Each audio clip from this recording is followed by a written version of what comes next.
When it comes to your retirement, do you want to have the same old plan everyone else has? Of course not. You're unique and have your own goals and dreams. Don't be treated just like a number. This is your retirement. So it's time to think differently. And you're in luck because you've found the Retire Your Way podcast with ILG Financial. At ILG Financial, you won't find generic, run-of-the-mill plans containing the same old cookie-cutter solutions. Dave Chase and the ILG Financial team focus on building one retirement at a time using their Think Differently philosophy. And that means your own comprehensive plan with customized solutions built to achieve just one goal, yours. So put on your Think Differently hats and get ready to take back control of your retirement today and for all the tomorrows to come. ILG Financial's Retire Your Way podcast was created just for you, and it's starting right now. Income, legacy, growth. It's all right here at ILG Financial, and it's about helping you plan for retirement your way so you can achieve your financial goals. And today we're going to talk about Social Security. That is something we all are concerned about. You can call ILG Financial at 540-720-5656.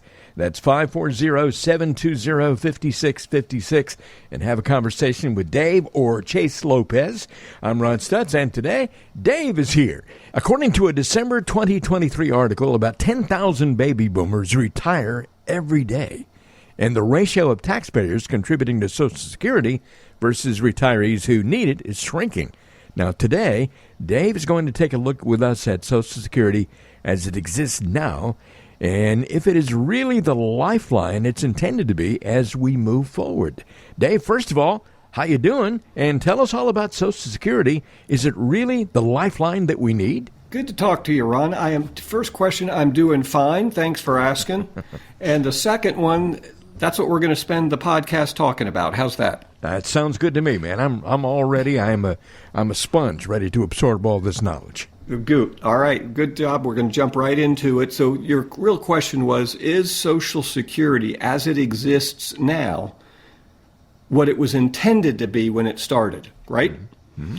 So here's the point. What we're going to do to answer that question is we're going to look at Social Security today, what it is today, and we're going to look at it, what it was intended to be when it was created, and then we're going to talk about the differences in those two paradigms and why it's a concern, or at least it should be something that should be on the radar of every retiree. Sound good? I'm guessing that there's a lot of change that you need to talk about here. A lot of change. So we're going to jump right into it, and let's start with what it started, how it started, and what it was designed to look for. It started, you want to take a guess what year it started, the Social Security Act? I think it was back in in the 1930s for sure, maybe 1935. Yes, sir. You got it. Okay. Right. You deserve, what they say, and we've got a baseball team here in the Nationals, and when somebody catches a foul ball, they'll say, give that fan a contract. So, all right, give me a contract, man. You get an economics degree. Yeah, 1935, you are correct. It was signed into law August 14th of 1935. Now, when it started, there were 7.8, and remember this number, 7.8 million Americans eligible to receive benefits, right? The first benefit was paid out to, and this is a great trivia question for your next dinner party, Ron.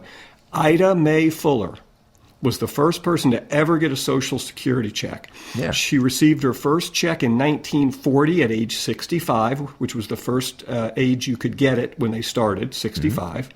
And her check was, forget this, $22.54. Well, that was a lot more money back then than it is now. It was. It was equivalent to about $500 today, right?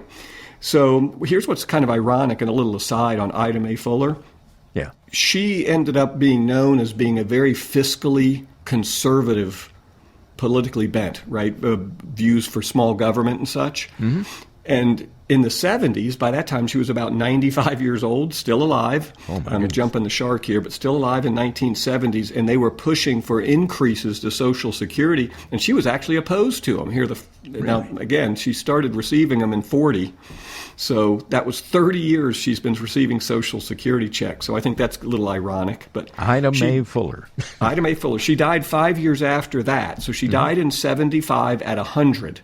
Wow. Right? So at 100 years old, by the time she died, she had paid into Social Security, Ron, a little less than today's equivalent, $550. Wow. So if you're adjusting it for inflation, today it would be like her paying in $550. And during her 4 decades, 40 years of receiving Social Security, she received more than 900 times her investment. Turned out to be a pretty good investment for her, didn't it? You bet. So if that was the norm, that alone would tell anybody with second grade math degree why that system couldn't work. If everybody was doing that, right, paying in and getting 900 times out, it wouldn't be sustainable. Right? Exactly. That's the word I was getting ready to say. That would not be sustainable. And Ina Mae Fuller, first of all, thanks for sharing that story. But that was way back in 1935. What's changed when it comes to Social Security since 1935?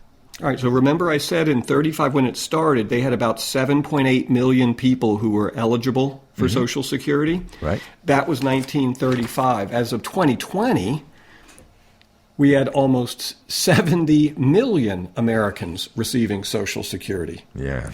And many believe, depending on who's doing the math, that the system as a whole will become insolvent. That's fancy talk for run out of money, right? Yeah. And unable to continue as it is around 2033. So we're literally about 8 to 9 years away from, with no changes, this thing not being able to pay out the promises they're making.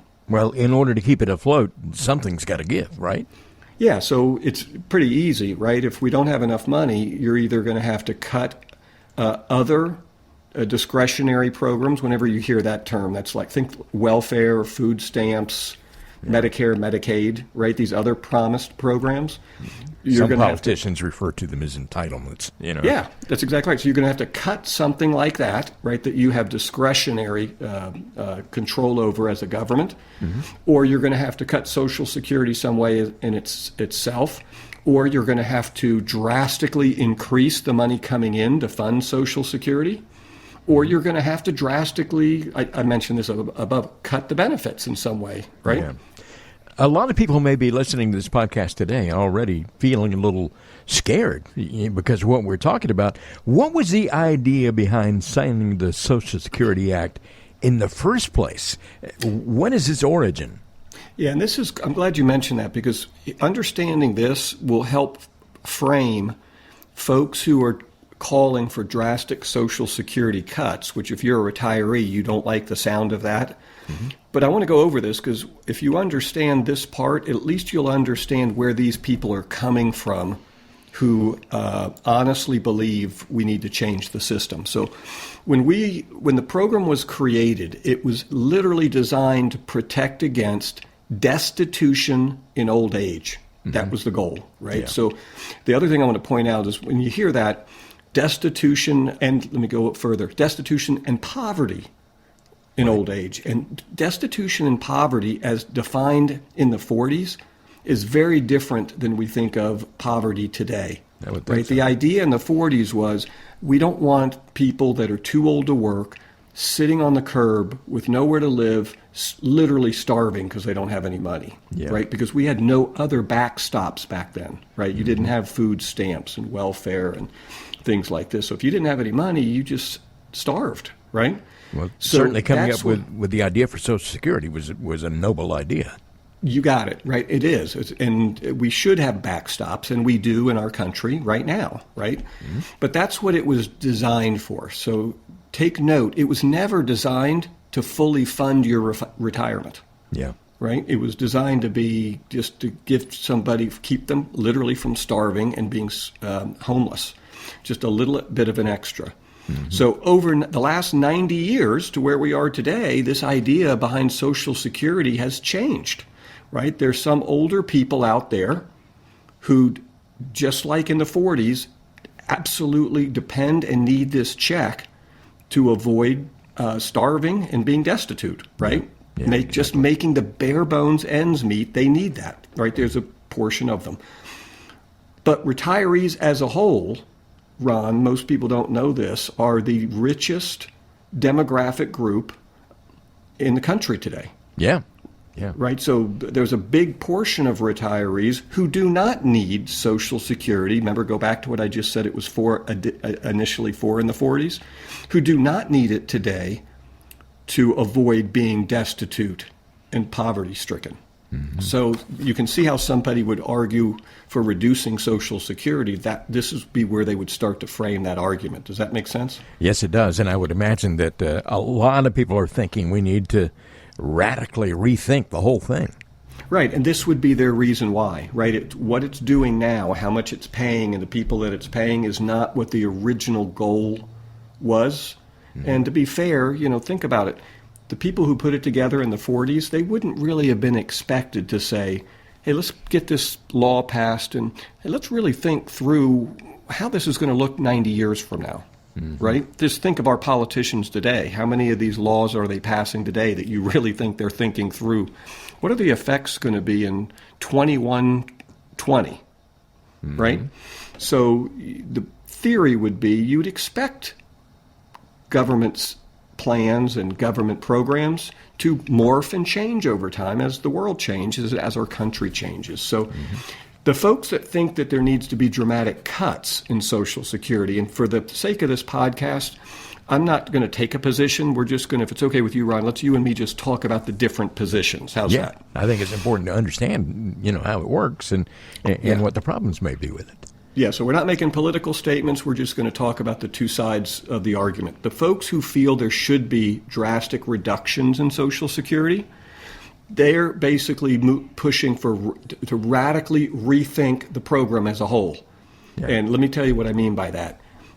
Currently, if you just look at how the money moves that pays those Social Security checks, currently it's the equivalent of a conveyor belt, Ron. Mm-hmm. Right? A transfer of wealth would be another way to say it. Money is literally coming out of workers' paychecks, and immediately the next month it's going right out to a Social Security check. Yeah, so it's sort of like transferring money from younger people who are out there working to older people, and that's a good way to describe it, a conveyor belt, because it just keeps going round and round. It is, and that's how it's happening now, right? Yeah. Now, that wasn't the intent, right? The intent was that we took the money that was coming in the years where we had less retirees, and you saved it, and the government saved it and invested it, and the bucket built up. So there was a surplus of money to cover these years when the baby boomers started to retire. Yeah. But it just hasn't worked out that way. Right? And certainly, people are living so much longer these days. I mean, my goodness, you can see how that's developed into a problem. Yeah, another example of I just cannot imagine, I don't want to presume, just can't imagine the politicians talking about this in the 40s. We're talking about medical advancements over 90 years that may cause longevity increases, right? It just wasn't discussed. Exactly. So, again, this idea that right now this is how the Social Security system works, regardless of the machinations they talk about how it happens. Money comes out of workers' paychecks, and it's immediately going to a retiree as a paycheck, right? Yeah. Transfer of wealth, you said it very well, a transfer of wealth from the young workers to those in retirement. Payroll tax dollars, another way to say it, are taken and transferred directly to retirees. Unlike the 1940s, Ron, retirees are generally wealthier than the people who are working and having the Social Security FICA taken out of their paycheck. Right? Remember, we said originally the idea was this money was for folks poverty-stricken and destitute? Yeah. Right? So the argument to rethink the program is you've got very rich people sometimes receiving these checks, and the checks are being paid for by people literally struggling to put food on the table for their family, working 40, 50, 60 hours a week. So that's their argument, right? Yeah. In 1960, you were talking about longevity, right? It's two things that are destroying this program that are out of our control. One is we're living longer, right? But the other one is that because the baby boom is the biggest demographic in our country, right? As they've now retired, you said at the start of the podcast, 10,000 people a day are turning 65. Yeah, that's amazing. Right? It's the biggest group. Well, now that the biggest demographic group we have is in retirement, you've got a bigger group taking it. And let me give you an example of that. In 1960, there were roughly 5 workers paying into Social Security right? Today, for every one worker receiving one retiree receiving a check. Does that make sense? Right, yeah. 5 to 1. 5 people paying in for every one person receiving a check. Today, that ratio has dropped to less than 3 workers to 1. Roughly 2.8 workers today are paying in for every one retiree receiving a benefit. Yeah. So one challenge is we have fewer people funding retirement and more people receiving retirement. Right? That makes a lot of sense. By the way, if you just joined us, you're listening to the Retire Your Way podcast with Dave Lopez. I'm Ron Stutz, and we're talking about the problems that have developed over the years with Social Security. We'll get right back to that in just a moment. But if you'd like to have your own conversation with the folks at ILG Financial about Social Security and how it affects you, the number to call is 540-720-5656. So basically, Dave, getting back to our conversation, the fundamentals of what Social Security is and what it was meant to be have really changed over the years. But what do we do about it when people have still been paying into it with the hope that they're going to be on the other end of that deal one day? Yeah, and that's the rub. So proponents of changing the system think we should reframe this debate away from the idea that those who are proposing reforms are somehow breaking a promise that was made to retirees. See, that promise that the money that you're paying into retirement over your working years and you're going to get a check for life, it's been upended by decades of greater prosperity by Americans, right? So that promise has also been upended by changing demographics, which you kind of referred to earlier in the call, and economic growth. So the folks that want change, they suggest that because of changes in demographics, we're living longer, right? And more people are going into retirement, and those people are having economic wealth, that the structure of the Social Security program should change, or we should at least be open to discussing changing it. Yeah. Because if we don't change it, if we don't do some change to the system as it is, we're going to hit a brick wall in 5 to 10 years, Ron. Yeah. In 5 to 10 years, this thing literally runs out of money. Yeah. And when it runs out of money, then and you can just pull up your own Social Security check, and it says, hey, listen, if we don't do some change, we expect to run out of money by around 2030, 2033, depending on who you talk to. And when they do, if they kept the system as it is, your check would drop by about 30% because they'd only pay you based on what was coming in. Oh, my goodness. Well, one thing is the good news: people are living longer. The bad news is people are living longer. When it comes to funding good news and Social bad Security. news. Which do you want first? So let's talk solutions, right? So one solution is stop giving Social Security or severely curtail giving Social Security to the wealthiest of the retirees, that folks that in theory don't need it to live in retirement. Well, that would make sense more than doing away with it altogether, for sure. Yeah. Now you can see innately the problem. The problem is that we just talked about it earlier, right? You've got to try to reframe the argument because most folks are saying, look, and this wasn't the promise. You're going back on the promise was not if I paid in my whole life and I worked hard and saved money that I would get nothing. The promise was that I'm going to get this check. It was in theory billed as a retirement program. Mm-hmm. Right? And now you're going to say after I've worked for 40 years and paid into the system, just because I've saved money and I'm in a pretty good situation, I don't get my retirement program. Yeah. Right? So Republicans in the House have proposed some very significant cuts to other programs, welfare programs. They want to cut something like $150 billion, right? Oh. They would have tried to save by cutting other discretionary budget items. Mm-hmm. Right, but at the same time, the cost of Social Security is just continuing to balloon rapidly. Yeah. So a 2023 Congressional Budget Office report said that Social Security, Ron, Medicare, those two combined, Medicare, by the way, is its own problem about running out of money, but those two combined, Social Security and Medicare, by about 2023, they're going to account for about half of all spending increases over the next decade. Wow. So, right, this pushes us into a challenge, right? We've got budget problems already, right? We're at, as of this recording, $34 trillion in debt, Yeah, spending is out of control for sure. Spending is out of control, and this is a big part of it, right? We can look at the math and say this is going to continue to add to the national debt, and we're going to have a big problem. So we're going to have to borrow more money to keep the current Social Security promises, which adds to the debt problem, which is a whole nother podcast, right? The problem with our, as Jerome Powell said, the Fed chair said, the current path with us running up debt is unsustainable. Yeah. So if you're not going to borrow to fund discretionary part of the budget, which in this case could be Social Security, we're going to have to cut part of the discretionary budget. Mm-hmm. Something has to change, no question. Something has to give. That's exactly right. So the argument isn't, well, this is the promise or not the promise. The argument is you can beat up Roosevelt in 1935 all you want, but now we're not able to keep the promises as we've laid it out. So something has got to give somewhere. So, Ron, the growth of Social Security costs, I hope I've articulated this well, they're forcing policymakers to make tough choices, right? And the choices are who gets paid first, right? Food stamps, welfare, Medicare, Medicaid, Social Security, who gets paid first?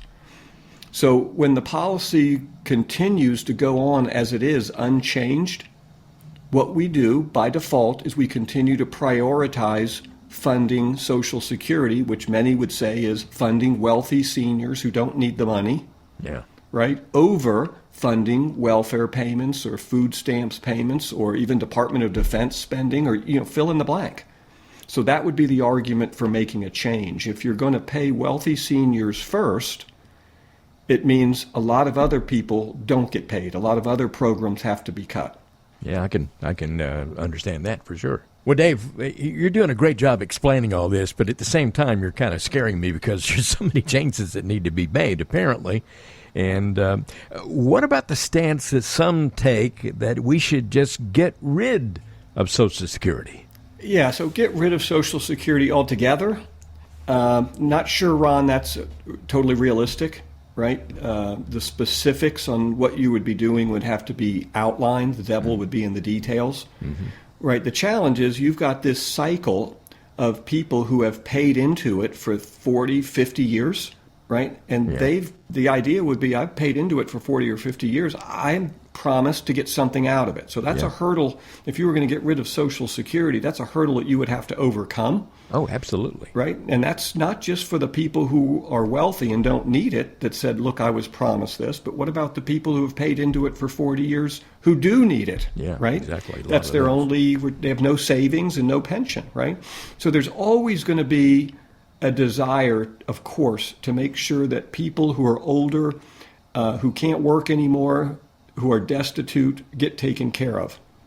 Yeah. Right? Even if it ends up not being something that the government does, most would agree that we need some sort of social safety net there, just like we did in 1940. I mean, that was the impetus for Social Security. So the argument for a long time, Ron, has been that with Social Security, right, entitlements are basically killing this basically safety net. It's just we're going to run to a point where we run out of money and we're going to have to cut stuff. And when we end up cutting stuff, because we're paying so much out of Social Security to wealthy people who don't need it, we're going to end up having to pull money away from entitlement programs, which is that safety net that we pretty much all agree needs to be in place. It's easy to see how that's a real problem, but at the same time, the safety net is something that, needs to stay for so many people. Yeah, I don't think on either part of the political spectrum there's a lot of people that would say, listen, we want to go back to where we were in the 1920s where there was no safety net at all, right? Mm-hmm. And if you retired and had no money, you just went on the curb and starved, right? And most people don't think that. What we're saying here is, unfortunately, all the programs we have, these safety net programs, and again, when I say that, think of welfare, food stamps, things like that, right? That's your safety net. Mm-hmm. We can't afford right now those and the Social Security program. So something's just got to give, and it's not a matter of, well, that's not fair or not fair. It's the argument every one of us has with our families when we're looking at our budget and our income every month, right? Yeah. We'd like to do more. We can't. So what's going to give? Right. What about potential solutions here? I mean, Dave, what are people saying that we can do to change all this? Yeah, so here's one of the solutions we already talked about briefly, which is maybe we should just stop paying the wealthiest retirees Social Security. The average value of a retired person's assets in 1989, their net worth was about $270,000. Okay. Okay. Today, it's about $538,000, so it's doubled, but that's adjusted for inflation. Yeah. So what we're saying is, in 1989 dollars, today's retiree has about double what a 1970 retired. Okay, Right. Here's a possible solution to some of this that I've heard some people talk about. What about raising the retirement age? Yeah, that's a good argument, right? And we talked a little bit about this, that we're living longer, right? Life expectancy is more than 15 years higher now than back when we started Social Security. When Social Security began, you could get benefits at 65. Guess what the average life expectancy was back in 1935? Oh, people would retire and then die like 1 or 2 years later. Yeah, life expectancy, Ron, was actually 61. Yeah, wow. Right now, part of that, to be fair, was we had a lot more child mortality, right, which brings that 61 number. But it gives you the idea that we weren't expecting people to even be on Social Security very long, right? Obviously, not true anymore. Does that make sense? Yeah, makes perfect Right? sense. We're living much longer, right? This is anecdotal, but what did we say? Ida Mae had 40 years on welfare. She got 900 times her check. My grandmother lived I think 96. So she had, she turned hers on at 65. So she was just shy of 40 years on retirement. With every medical advancement we have, people are living longer, and that's not good for the Social Security program, just mathematically speaking. So I can see how some people out there see this whole Social Security program as kind of a welfare program. Do you see that too? I think it's a good point. Their argument is it was originally designed to be a welfare program. That makes sense? Just a safety net for everyone. That was the thought up front, even though they were promising it to everybody. It's not turned out to be that, right? It's a welfare program for the few that need it for welfare, but the lion's share of retirees don't need it or all of it to be a social safety net. So nobody in Congress wants to think about Social Security as solely a welfare program. Yeah. But at the end of the day, that's really what it is. You're transferring money from the workers from one group to the retirees, another group. And the argument would be, if that's really what's happening now, regardless of what we intended 40 years ago or what we promised, if that's what's happening now, that's the definition of a welfare program or a transfer of wealth. And it's not reasonable to be transferring wealth from people who have less, right, workers who are saddled with debt and stuff, to retirees who don't, some of which who don't need the money. Yeah. Right? You'd never construct a new welfare program today and get Congress to approve one that took money directly from the paychecks of a worker and transferred it to a wealthy retiree, right, that hypothetically had $1 million in the bank and a pension, right? Neither party would support that in Congress today, but that's what we have today with part of the Social Security program. So, one of the solutions, you can see why someone who proposes changes and either taxing it away or taking it away from people who have, by their definition, enough in retirement. Yeah. Now, the devil's in the details, right? Who decides how much is enough, right? And that's the scary part, right? When they start deciding who gets Social Security and who's fortunate enough to not need it, it's not you and me deciding it, right? It's somebody behind a desk or a politician deciding it. And then things get very frightening for retirees. And another thing that makes that scary is that the politicians are not in a position where they need it, so, a lot of people say they can't really identify with my situation, That's exactly right. It sounds like we're really quite a ways off from a real solution here. What do we do in the meantime? What's the takeaway, Dave? Yeah, so for our listeners, right, which are folks in or near retirement, the takeaway is that this is a perfect example of what we talk to our clients about, and we actually call it legislative risk. Everyone's heard of market risk in the stock market, right? Yeah. Legislative risk is a whole nother risk that a retiree has, and that's the risk to their income in retirement or their portfolio because of a legislative change in the law. right? And this is a perfect example of legislative risk. We're expecting, Ron, let's say you're expecting at 65 to get $2,500 a month for life with cost of living adjustments from Social Security, right? Mm-hmm. With the stroke of a pen, they could change that, and what you've planned on for 40 years could change to no money because they deem you to make too much. That's legislative risk. So the real question is, how do we address this legislative risk, right? Yep.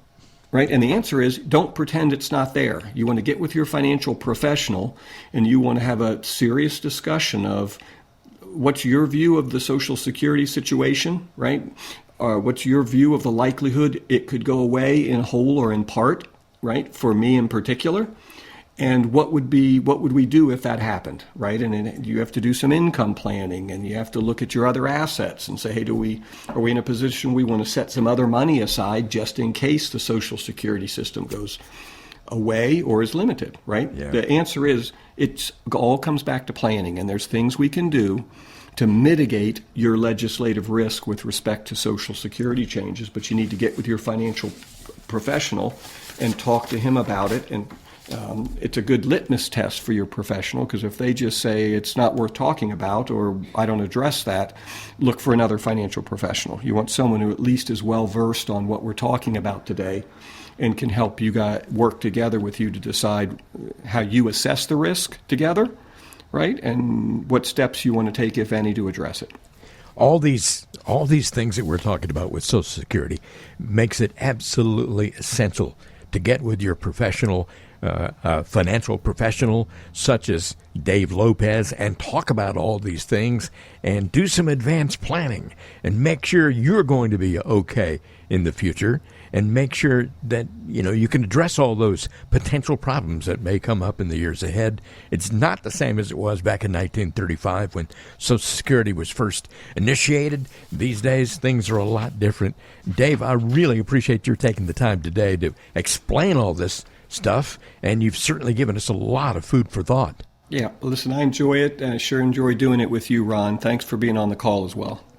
Income, legacy, growth, Social Security, explanation of all that. It's all right here at ILG Financial. It's about helping you plan for retirement your way so you can achieve your financial goals. Call ILG Financial at 540-720-5656. Or you can go online to ilgfinancial.com to learn more. Another way you can get in touch with Dave and Chase Lopez and the folks at ILG Financial is by going to YouTube. Simply go to youtube.com and search for ILG Financial. In fact, you can subscribe if you like, and you can get these things very easily. Go to YouTube and you'll find a variety of helpful videos there by Dave and Chase. And that's another way you can keep up to date with what's happening in the financial world. Thank you very much for listening today. This has been the Retire Your Way podcast with Dave Lopez. I'm Ron Stutz. Join us again next time for the next edition of Retire Your Way podcast.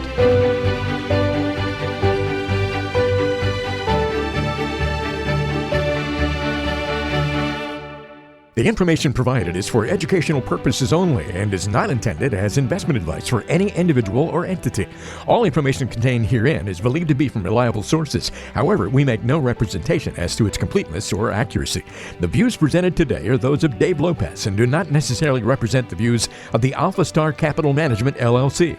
The opinions expressed are subject to change without notice and do not constitute financial, legal, or tax advice. Please consult your financial professional before executing any financial strategy.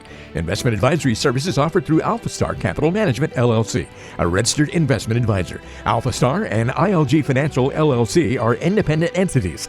SEC registration does not constitute an endorsement of the firm by the Commission, nor does it indicate that the advisor has attained a particular level of skill or ability.